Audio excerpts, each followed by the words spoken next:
Bismillahirrahmanirrahim. Assalamualaikum warahmatullahi wabarakatuh. Kawan-kawan mahasiswa, selamat berjumpa lagi pada pertemuan kedua mata kuliah Manajemen Bencana. Semoga kita dipertemukan pada kondisi daring ini dalam keadaan sehat dan berbahagia. Mata kuliah ini diampu oleh Dr. Imam Harjono dan saya Arif Jawari. Karena kondisi kesehatan guru kita, Bapak Dr. Imam Harjono yang belum memungkinkan untuk melakukan perkuliahan, untuk sementara mata kuliah ini saya ampu. Semoga kondisi guru kita, Bapak Dr. Imam Harjono, semakin membaik dan secepatnya dapat menemani kita dalam mengulik kebencanaan di Indonesia. Selanjutnya, kawan-kawan mahasiswa, untuk memulai perkuliahan ini, sejenak mari kita berdoa untuk kedua orang tua kita dan juga untuk guru-guru kita. Semoga amal ibadah mereka, semoga apa yang mereka ajarkan kepada kita mendapatkan balasan yang berlipat, dan semoga ilmu yang kita pelajari menjadi ilmu yang bermanfaat. Amin. Selanjutnya, mari kita menjadi manusia tangguh dalam memanajemen bencana. Sesuai dengan perkembangan kondisi saat ini, di saat kita memulai mata kuliah manajemen bencana, kita sedang menghadapi bencana global berupa pandemi COVID-19 atau bahasa kerennya COVID-19. Selayaknya menghadapi masa pandemi ini, kita bersikap waspada, disiplin, dan rasional. Tetapi unsur kemanusiaan tetap menjadi landasan berpijak.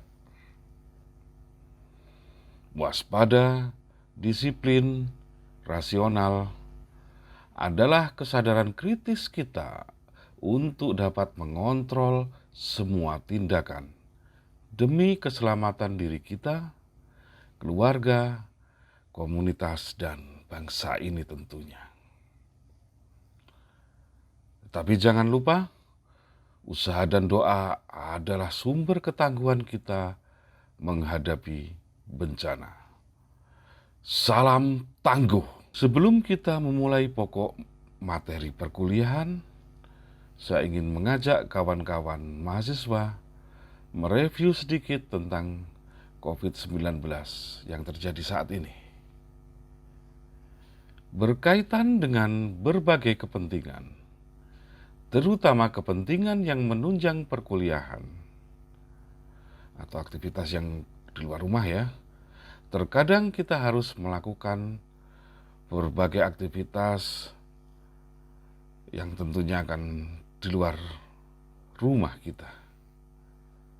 Selayaknya kita mengetahui bagaimana bersikap dalam mewaspadai kondisi saat ini. Berikut ini, mari kita memahamkan diri kita pada kondisi aktivitas di luar rumah, terutama pada kondisi yang paling umum, yaitu kebutuhan makanan atau kuliner ya tentunya, di mana akan selalu berlaku bila kawan-kawan mahasiswa atau kita sekalian melakukan aktivitas dalam perkuliahan. Khususnya hal ini akan terjadi pada kawan-kawan di masa-masa akhir perkuliahan, seperti pengurusan proposal, kemudian penelitian, skripsi, dan lain sebagainya. Semua aktivitas tersebut seandainya masih bisa dilakukan secara daring, maka saya sangat-sangat menyarankan kawan-kawan mahasiswa untuk melakukan dari rumah demi menjaga hal-hal yang tidak diinginkan tentunya. Literasi tentang COVID-19 banyak beredar di dunia maya, dan penting bagi kita untuk mengetahui kemudian bersikap. Tetapi sekali lagi ingatlah, cari dari sumber yang terpercaya. Konsep ventilasi durasi jarak atau yang biasa disebut dengan konsep VDC atau protokol VDC sedang menjadi salah satu acuan kita beraktivitas saat ini. Munculnya klaster penyebaran saat ini disebabkan oleh faktor VDC. Yang sedang marak adalah klaster kuliner atau tempat makan.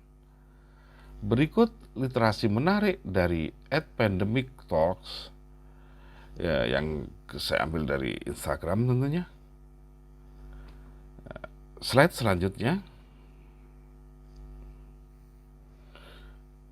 @pandemictalk mencatat beberapa kasus klaster kuliner atau tempat makan. Ya, yang pertama, warung soto Lamongan Yogyakarta sebanyak 20 kasus. Rumah makan Bufat 20 kasus. Ini di Semarang ya. Rumah makan Rawon di Probolinggo 15 kasus. Rumah makan Pondok Bahrain di Bogor 8 kasus. Dan ini sementara yang tercatat, padahal sebenarnya banyak sekali dari klaster rumah makan. Dan secara kebetulan, dua warung tersebut pernah saya kunjungi, yaitu Soto Lamongan di Yogyakarta dan Rawon Nguling di Probolinggo.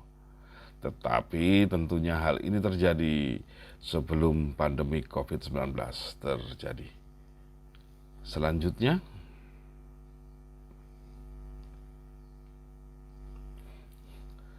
CDC yaitu suatu lembaga pusat pengendalian dan pencegahan penyakit di Amerika Serikat, mengemukakan hasil studi mereka tentang tingkat resiko beraktivitas di rumah makan atau di tempat makan, meliputi resiko rendah, resiko sedang, resiko tinggi, dan resiko tertinggi.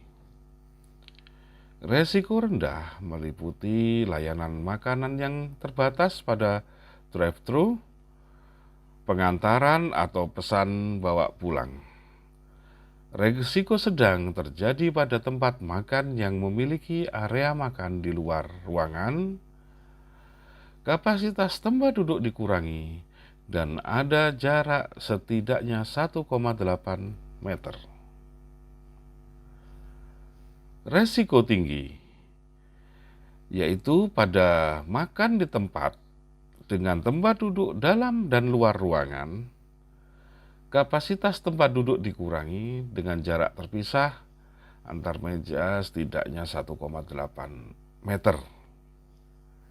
Sementara resiko tertinggi terjadi pada aktivitas makan di tempat dengan tempat duduk di dalam ruangan, kapasitas duduk tidak dikurangi, dan antar meja tidak berjarak. Tentunya kondisi ini di Amerika Serikat. Kondisi di Indonesia sebenarnya menjadi peluang bagi kawan-kawan mahasiswa untuk melakukan penelitian yang tentunya harus berkolaborasi dengan bidang ilmu lain yang berkaitan. Selanjutnya, masih menurut @pandemictalk, bagaimana transmisi terjadi di klaster tempat makan? Yang pertama, pada pemakaian masker, yaitu melepaskan masker saat makan dan minum membuat kita menjadi rentan terhadap penularan virus. Meletakkan masker yang sudah dipakai di tempat yang terkontaminasi atau di meja makan. Melakukan aktivitas lain tanpa masker, seperti mengobrol setelah makan dan minum. Berikutnya, melalui virus yang tertempel di benda. Yang pertama, pada peralatan-peralatan, yaitu alat-alat masak, ataupun perabotan berupa gagang pintu, toilet, dan sebagainya, yang tidak rutin didisinfektasi oleh pihak tempat makan, termasuk juga pembungkus makanan, uang, dan mesin kasir. Penularan virus juga bisa terjadi jika terjadi pertukaran alat makan.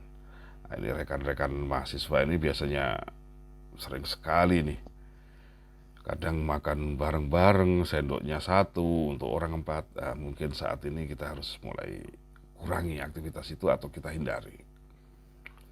Kemudian penerapan protokol VDC yang buruk. Ventilasi ruangan buruk, tertutup, dan full AC.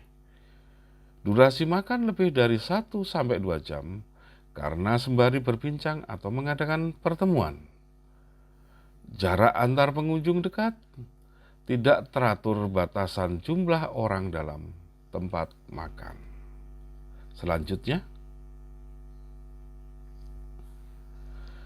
bagaimana masyarakat bersikap agar tidak tertular? Usahakan membuat masakan sendiri dan makan di rumah. Dalam hal ini kita lebih bisa mengontrol tingkat kebersihan peralatan memasak dan bahan-bahan makanan yang kita gunakan. Jika Anda bekerja atau beraktivitas di luar rumah, usahakan bawa bekal makanan dari rumah atau pesan antar online. Jika memesan makanan via online atau drive-thru, usahakan makan makanan tersebut di rumah atau dibawa pulang, atau makan di tempat yang sepi. Lalu sebaiknya bersihkan dahulu plastik pembungkus makanan dengan cairan disinfektan dan atau panasi makanan tersebut sebelum dimakan. Jika akhirnya ada keperluan mendesak sehingga harus makan di tempat makan, sebaiknya Anda menganalisis tingkat risiko tempat makan yang menerapkan protokol VDC dengan ketat. Datang tidak lebih dari 3 orang dan jaga jarak, jangan bertukar alat makan, jangan meletakkan masker yang dilepas di meja makan, ganti masker baru, lalu cuci tangan. Selanjutnya, bagaimana pihak pengelola tempat makan bersikap? Tentunya mereka harus menjalankan protokol PDJ. Untuk ventilasi, buka jendela dan pintu rumah makan agar udara segar mengalir. Hindari terdapat ruangan tertutup tanpa sirkulasi udara yang baik. Untuk durasi, batasi jumlah pengunjung, misal 50% dari kapasitas setiap 1 jam. Staf dapur sebaiknya 1 jam sekali keluar ruangan untuk menghirup udara segar. Setiap beberapa jam sekali bersihkan seluruh ruangan dan peralatan dengan cairan disinfektan. Untuk jarak, sediakan pembatas yang jelas. Jarak antar pengunjung diatur dalam gang 1 kursi. Jarak antar meja makan diatur tidak berdekatan. Demikian juga jarak staf dapur bekerja pun diatur lebih maksimal. Hal-hal yang juga dapat dilakukan oleh pengelola rumah makan adalah yang pertama, memberikan peraturan ketat kepada pengunjung dan lakukan pendataan. Mungkin tidak umum ya, tetapi kita untuk melakukan kontak tracing kadang memang harus melakukan pendataan. Mungkin hal-hal ini bisa terjadi pada rumah makan yang mungkin ya kelas-kelas atas, mungkin untuk kaki 5 mungkin agak susah. Tetapi kadang pelanggan untuk kaki 5 biasanya kita lebih mengenal mereka, kecuali memang yang kaki 5 yang terletak pada jalur-jalur antar kota. Tapi untuk yang biasa terjadi di kampus, di mahasiswa, lebih banyak mereka sedikit mengenal kita karena kebiasaan kita aja. Kemudian edukasi protokol kesehatan dan protokol PDC ke staf rumah makan. Kalau bisa tugaskan salah satu staf khusus sebagai pengontrol protokol kesehatan. Kemudian segera laporkan ke dinas kesehatan setempat jika terdapat kasus positif COVID-19. Selanjutnya,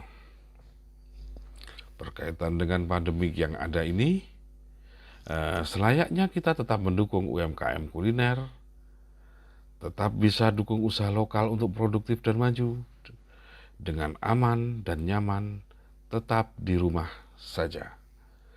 Makan enak dengan melakukan pemesanan online atau daring, dan penting juga dukung UMKM agar ekonomi tetap bergerak. Demikian review COVID-19 kali ini. Semoga memberikan kita gambaran untuk bersikap. Selanjutnya,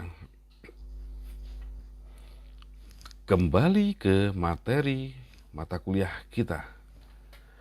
Tujuan pembelajaran mata kuliah kita adalah pada pertemuan kedua ini, kawan-kawan mahasiswa diharapkan mampu memahami konsep bencana, manajemen bencana, dan pandangan Islam terkait bencana. Selanjutnya, materi kali ini adalah konsep bencana dalam pandangan Islam. Setiap kali kita memulai tentang keilmuan, Islam mengajarkan tentang ayat Al-Quran yang pertama kali turun, yaitu Iqra. Bacalah. Review ke belakang kita, bagaimana mungkin Nabi Muhammad SAW yang saat itu buta huruf mendapatkan perintah untuk membaca? Tentunya sangat luas pengertian ayat ini. Dan sebagai orang yang bukan ahli tafsir Al-Quran, saya memaknai ayat ini sebagai perintah untuk belajar segala sesuatu dengan baik. Ilmu kebencanaan sebagai suatu ilmu yang relatif baru, membutuhkan banyak pelajaran dan studi-studi untuk lebih berkembang, terutama di negara tercinta ini. Bencana banyak dikisahkan dalam Al-Quran. Sejak zaman nabi-nabi, seperti banjir, kekeringan, gempa bumi, dan sebagainya. Banyak istilah dalam Al-Quran ini tentang bencana, ada musibah, balak, dan lain sebagainya, tetapi karena bukan keahlian saya di sana, saya tidak akan banyak mereview tentang definisi bencana di dalam Al-Quran. Selanjutnya, konsep keseimbangan di dalam Islam dijelaskan dalam surat Al-Qamar ayat 49, yang artinya sesungguhnya tiap-tiap sesuatu kami telah jadikan dengan ukuran. Ayat ini mengandung pengertian bahwa setiap sumber daya selalu seimbang atau dalam suatu ukuran. Dan bila keseimbangan itu terlampaui, maka akan terjadi keseimbangan baru. Keseimbangan ini meliputi keseimbangan alam, lingkungan, serta sosial ekonomi dan ilmu pengetahuan tentunya. Sebagai contoh, keseimbangan gerakan lempeng-lempeng bumi menemui gangguan akan memicu terjadinya gempa. Gunung-gunung api mengeluarkan lava untuk menjaga keseimbangan tenaga dalam perut bumi. Kestabilan lereng bila terganggu dapat menyebabkan longsor. Pengunduran hutan menyebabkan keseimbangan serapan air terganggu dan dapat menyebabkan banjir. Perseteruan politik dapat menyebabkan keseimbangan sosial terganggu dan memicu perpecahan, bahkan peperangan, untuk mencapai keseimbangan baru lagi.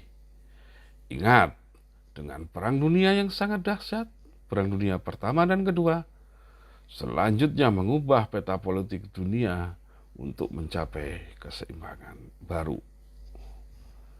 Kegagalan teknologi seperti radiasi reaktor nuklir di Chernobyl menghancurkan ekologi sekitarnya, dan keseimbangan baru lama terwujud, bahkan menyebabkan dampak yang luar biasa pada manusia dan keturunannya pada daerah terdampak.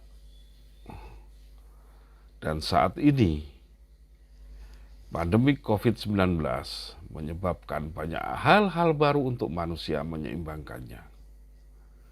Kita dapat melihat sedikit ke belakang pada acara hajatan sebelum pandemi. Apabila seseorang tidak diundang hadir oleh saudara, teman, atau kolega, maka seseorang tersebut dapat tersinggung dan terjadi permusuhan. Tetapi setelah pandemi ini berlangsung, seseorang tidak diundang di acara hajatan malah berucap, "Alhamdulillah." Mereka bersyukur karena takut terpapar COVID-19. Atau bisa juga dengan kondisi COVID ini, mereka pas gak punya uang. Atau ada pemikiran juga, daripada nyumbang, mendingan untuk persiapan kondisi darurat selama pandemik. Dan keseimbangan baru sedang terjadi.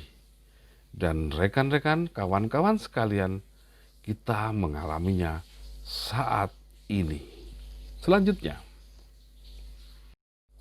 wabah dan sudut pandang agama Islam. Di beberapa hadis Nabi di sini menjelaskan bagaimana social distancing, bagaimana sesuatu yang sebagai uzur, alasan untuk tidak sholat jamaah atau lain sebagainya.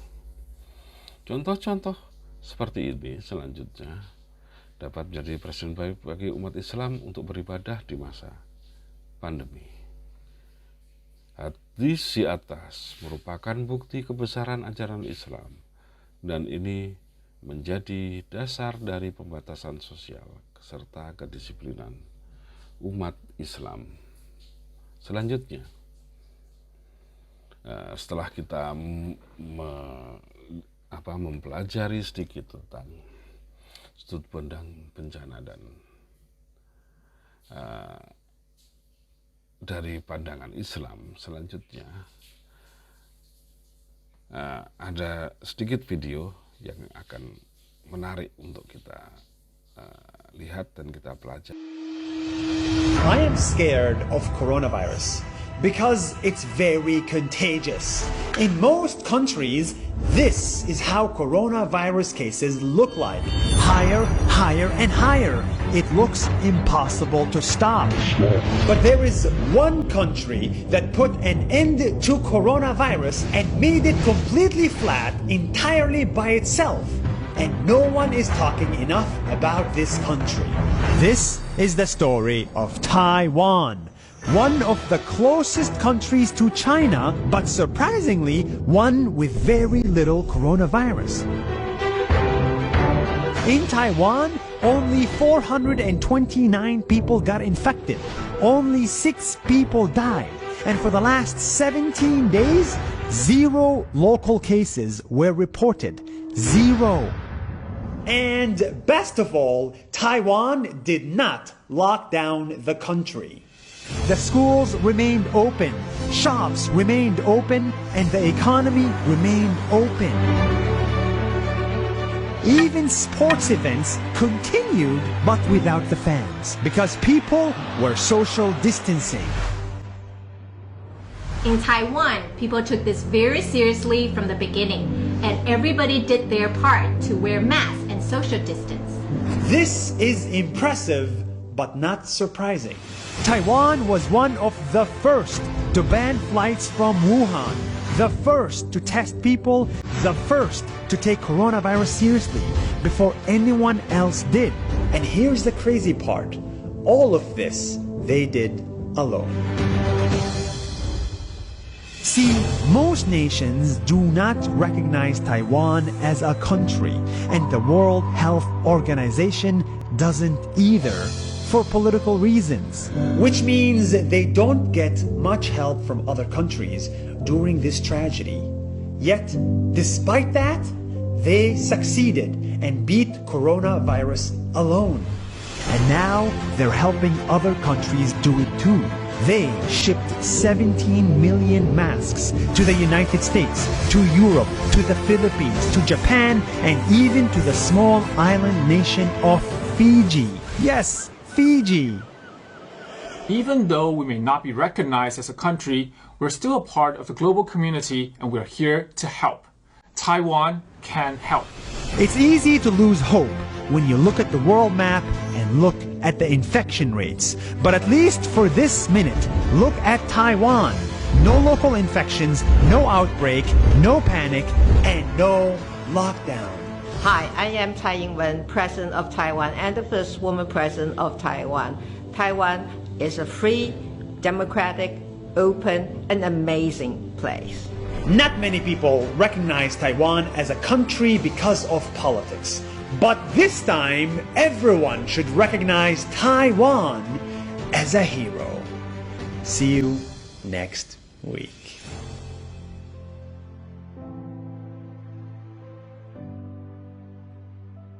Dear Indonesia, thank you so much for watching this video. If you like it, try to share it with your friends. I think they will like it too. Also, please follow this page because it's very important that we reach everybody in Indonesia with this message. Thank you so much and see you tomorrow. Kawan-kawan mahasiswa, konsep kuliah yang kami tawarkan adalah sedapat mungkin kita selalu melakukan pembaruan wawasan yang aktual. Untuk itu, setelah membaca konsep bencana dalam pandangan Islam dan setelah melihat video di atas atau sebelumnya, silahkan kawan-kawan melakukan diskusi kelompok ataupun diskusi kelas. Bagaimana konsep Islam dan kondisi aktual yang terjadi di negara Taiwan berkaitan dengan kondisi pandemi COVID-19 ini dapat terjalin atau terulik dengan baik oleh kawan-kawan, sehingga nantinya akan memberikan gambaran nyata tentang Islam dan bencana. Selamat menikmati tugas diskusi kelas. Pasca pertemuan ini tentunya kawan-kawan mahasiswa dapat melakukan diskusinya, dan jadilah manusia yang tangguh. Selanjutnya, sesuai dengan tugas pertemuan yang pertama, materi kuliah berikut ini mengikuti Undang-Undang Nomor 24 Tahun 2007, dan saat ini kita masih menunggu revisi Undang-Undang Kebencanaan yang baru. Kita berharap undang-undang yang baru ini memperbaiki kekurangan dan kelemahan dari undang-undang yang setelah ada. Kawan-kawan mahasiswa, untuk mempelajari kebencanaan lebih jauh, diperlukan persamaan persepsi tentang definisi-definisi dari istilah kebencanaan, sehingga kesalahan atau kesalahpahaman istilah dapat dihindari. Bencana adalah suatu peristiwa atau rangkaian peristiwa yang mengancam dan mengganggu kehidupan dan penghidupan masyarakat yang disebabkan baik oleh faktor alam dan atau faktor non-alam maupun faktor manusia, sehingga mengakibatkan timbulnya korban jiwa, kerusakan lingkungan, kerugian harta benda, dan dampak psikologis. Selanjutnya, bencana alam adalah bencana yang diakibatkan oleh peristiwa atau serangkaian peristiwa yang disebabkan oleh alam, antara lain berupa gempa bumi, tsunami, gunung meletus, banjir, kekeringan, angin topan, dan tanah longsor. Bencana non-alam adalah bencana yang diakibatkan oleh peristiwa atau rangkaian peristiwa non-alam yang antara lain berupa gagal teknologi, gagal modernisasi, epidemi, dan wabah penyakit. Selanjutnya, bencana sosial adalah bencana yang diakibatkan oleh peristiwa atau serangkaian peristiwa yang diakibatkan oleh manusia yang meliputi konflik sosial antar kelompok atau antar komunitas masyarakat dan teror. Penyelenggaraan penanggulangan bencana adalah serangkaian upaya yang meliputi penetapan kebijakan pembangunan yang berisiko timbulnya bencana, kegiatan pencegahan bencana, tanggap darurat, dan rehabilitasi. Selanjutnya, kegiatan pencegahan bencana adalah serangkaian kegiatan yang dilakukan sebagai upaya untuk menghilangkan dan atau mengurangi ancaman bencana. Kesiapsiagaan adalah serangkaian kegiatan yang dilakukan untuk mengantisipasi bencana melalui pengorganisasian serta melalui langkah yang tepat guna dan berdaya guna. Peringatan dini adalah serangkaian kegiatan pemberian peringatan sesegera mungkin kepada masyarakat tentang kemungkinan terjadinya bencana pada suatu tempat oleh lembaga yang berwenang. Selanjutnya, mitigasi adalah serangkaian upaya untuk mengurangi resiko bencana, baik melalui pembangunan fisik maupun penyadaran dan peningkatan kemampuan menghadapi ancaman bencana. Ancaman bencana adalah suatu kejadian atau peristiwa yang bisa menimbulkan bencana. Rawan bencana adalah kondisi atau karakteristik geologis, biologis, hidrologis, klimatologis, geografis, sosial, budaya, politik, ekonomi, dan teknologi pada suatu wilayah untuk jangka waktu tertentu yang mengurangi kemampuan mencegah, meredam, mencapai kesiapan, dan mengurangi kemampuan untuk menanggapi dampak buruk bahaya tersebut. Selanjutnya, resiko bencana adalah potensi kerugian yang ditimbulkan akibat bencana pada suatu wilayah dan kurun waktu tertentu yang dapat berupa kematian, luka, sakit, jiwa terancam, hilangnya rasa aman, mengungsi, kerusakan atau kehilangan harta, dan gangguan kegiatan masyarakat.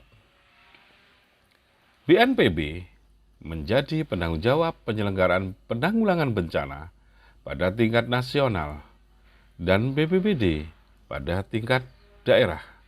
Selanjutnya, kawan-kawan mahasiswa, sekali lagi, untuk dapat mengembangkan wawasan kita, budaya diskusi merupakan suatu keharusan. Pada kesempatan ini, silahkan kawan-kawan melakukan diskusi kelompok ataupun diskusi kelas setelah membaca definisi istilah kebencanaan. Beberapa definisi masih sering rancu dipahami, bahkan oleh pelaku kebencanaan. Hal ini merupakan pengalaman pribadi saya selama ini, dan juga pada beberapa pertemuan atau workshop tentang kebencanaan di mana saya menjadi mentor atau komentor. Catatan pribadi tentang kerancuan pemahaman definisi tersebut adalah sebagai berikut.